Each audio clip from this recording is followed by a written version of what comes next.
Mga ka-deliver, kung ano pong sasakyan pumupugak or palyado at pumuputok-putok, ang una nyo pong gagawin lang itong spark plug. Tanggalin nyo lang po ang spark plug. Ito po ang pangunang lunas, mga ka-deliver. Spark plug muna po. Tanggalin nyo. Kasi pag may daming carbon na, hindi na dumadalo yung kuryente. Kahit sa body mayroon ng kuryente. Tulad na ganito. Dami ng carbon, mga ka-deliver. Lalo na pagbasa, yun. Na maging palya talagang andar ng makina, mga ka-deliver. Kaya kung ganun ang nangyayari sa inyong sasakyan, kayo na lang po ang gumawa, mga ka-deliver. Kasi sayang nang ibabayad nyo sa mekaniko.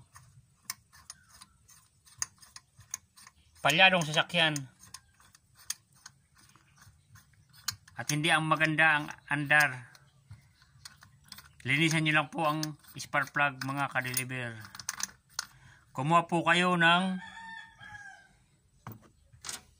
steel brush, mga ka-deliver. Ito ka-deliver, sira na tong lagay ng spark plug. Kaya pala nababasa ang spark plug. Kaya nagkakaroon ng palyadong andar.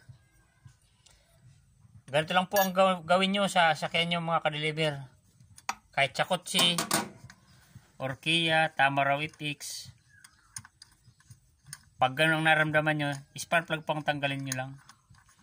Madali lang naman, mga ka-deliver.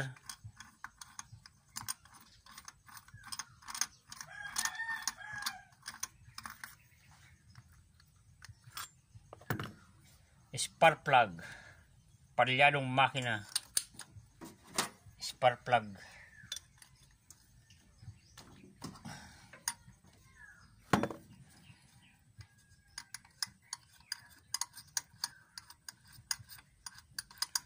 Mga ka-deliver,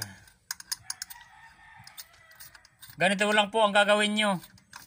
Pag ganito ang naramdaman nyo na palyado at para siyang pumuputok-putok,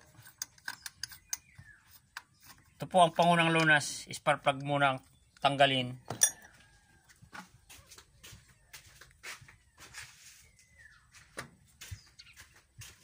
At kailangan mayroon po kayong steel brush, mga ka-deliver. At steel brushin nyo po hanggang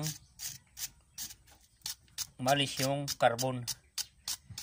Tapos ibalik nyo lang ulit, ka-deliver. Pag ganun pa rin, palyado pa rin, tumawag na po kayo ng mekaniko, mga ka-deliver. Like and share na lang po at paki-subscribe na lang po sa ka-deliver vlog. Ka-deliver vlog. Ganyan lang po, mga ka-deliver. Linisin lang po ang spark plug.